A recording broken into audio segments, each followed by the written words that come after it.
자체 개발한 내부 결제 시스템으로만 유료화 콘텐츠를 결제해라. 이렇게 구글이 이런 내용의 이른바 인앱 결제 강제에 나섰습니다. 이 내용 산업부 양현주 기자와 이야기 나눠보도록 하겠습니다. 양 기자, 인앱 결제 강제가 왜 논란이 되는 겁니까? 네, 이 구글 인앱 결제 강제는 곧 이 통행세를 받겠다라는 말과 같기 때문입니다. 이 구글은 인앱 결제를 의무화하는 것과 동시에 최대 30%에 달하는 수수료를 부과합니다. 이 보시는 것처럼 연간 매출 12억 원까지는 수수료 15%, 또 12억 원 초과분에는 30% 수수료가 적용이 됩니다.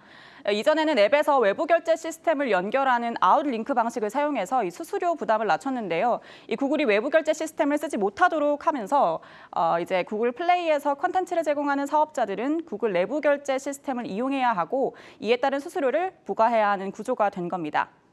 만일 이 같은 시스템 정책을 따르지 않을 경우에 당장 업데이트가 금지가 되고요. 오는 6월 1일부터는 아예 구글 플레이 스토어에서 삭제 조치됩니다.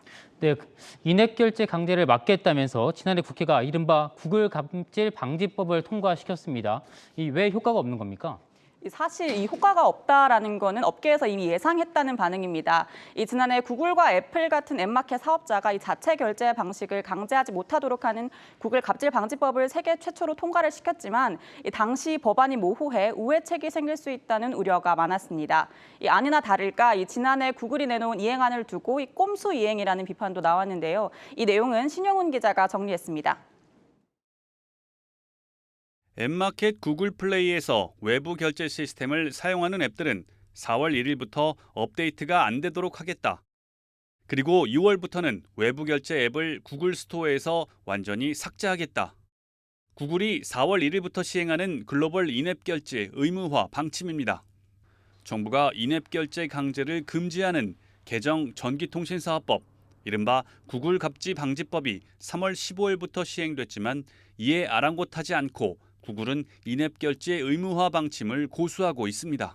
특정한 방식 하나만 강제하는 것은 아니지 않느냐. 이렇게 아마 자기들이 법을 준수했다고 지금 보고 있는 것 같고, 법을 이제 물리적으로 해석했을 때는 구글 입장이 타당한 측면이 있고, 법안의 취지라든가 이렇게 보면 구글이 좀 법을 사실은 좀 이용했다고.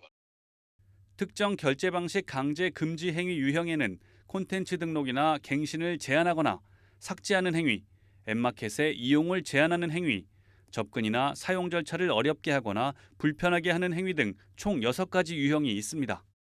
자사의 인앱 결제 정책을 따르지 않을 경우 업데이트를 못하게 하고 구글 스토어에서 삭제한다는 내용이 논란이 되고 있는 이유입니다. 앱스토어에 콘텐츠를 납품하고 있는 기업들은 공용 앱마켓 사업자들이 자신의 지위를 이용해 국내 법을 무시하고 있다고 주장합니다. 또 소관부처인 방송통신위원회가 이번 사안에 대해 보다 강력한 제재를 해야 할 필요가 있다는 입장입니다. 구글이든 애플이든 대한민국을 이제 무시하는 게 딱 드러난 거예요. 애플은 애시당초 법을 시행할 생각이 없었고, 구글은 계속 입금지가 뭔가 정책을 내고 있지만 결국은 안 하겠다고 이제 한 거고, 남은 거는 이제 정부 부처가 이제 강하게 이걸 드라이브 걸어야 되는데. 모바일 콘텐츠 판매업자의 특정 결제 방식을 강요하며 수수료 장사를 하고 있다는 비판을 받고 있는 공용 앱마켓. 현행 국내법을 무시한 이들의 처사에 결국 피해는 소비자 몫이 될 가능성만 커지고 있습니다. 한국경제TV 신용훈입니다. 결국 인앱 결제 강제로 생기는 이 수수료 부담을 소비자가 또 안게 됐다. 이런 우려가 나오는 건데 실제로 어떻습니까? 네, 실제로 수수료 인상분이 그대로 이용료 인상으로 이어지고 있습니다. 국내 OTT 업체 티빙의 경우 지난 1일부터 안드로이드 버전 앱 가격을 15% 인상했습니다. 구글의 인앱 결제 수수료만큼 올린 겁니다. 경쟁사인 웨이브 역시 이달 중순부터 정기 결제 기준 15% 가격 인상을 진행할 예정입니다. 하지만 글로벌 OTT 업체인 넷플릭스의 경우 기존에도 웹페이지 결제만을 진행하고 있기 때문에 이번 인앱 결제 강제 정책으로 인한 가격 인상은 없습니다. 넷플릭스가 안 그래도 국내 OTT 시장 점유율 대부분을 차지하고 있는데 이 수수료 정책 여파가 국내 OTT에만 적용이 되면서 이 경쟁력이 더욱 떨어질 수밖에 없다는 우려가 나오고 있습니다. 결국은 이 웹툰과 웹소설을 서비스하는 한국 기업들도 이 같은 인앱 결제 강제에서 자유로울 수 없겠습니다. 이들도 혹시 요금을 인상을 합니까? 어떻습니까? 네, 그렇습니다. 이 네이버 웹툰, 카카오 웹툰 많이들 보셨을 텐데요. 이 회차당 100원 정도의 소액으로 자주 결제되는 비즈니스 모델이기 때문에 이 인앱 결제 강제로 인한 부담이 어떤 업계보다 큽니다. 이 조금만 가격을 올려도 이 소비자들이 쉽게 떨어져 나가기 때문입니다. 이 때문에 가격을 올리더라도 OTT 업체처럼 수수료분 전체 가격을 올리진 못하고 이 플랫폼, 창작자, 소비자가 수수료 부담을 나눠 갖는 식이 될 거란 분석이 있습니다. 나아가 웹툰 창작 생태계의 질적 하락이 우려되는데 이 자세한 내용 서범관 웹툰 산업협회장 인터뷰 들어보겠습니다. 소비자 가격이 인상되게 되면 일단 소비자들은 웹툰을 이용하는 활동에 대해서 부담 혹은 불만을 갖게 될 수 있습니다. 어렵게 웹툰 산업으로서 성장했던 지금의 단계들이 다시금 과거로 쇠퇴될 수 있는 가능성들이 있습니다. 또 이러한 상황에서 조금이라도 더 많은 작품을 더 빠르게, 더 많게, 싸게 공급하기 위해서 대량 생산되는 저품질 작품들이 나오게 될 가능성도 높겠죠.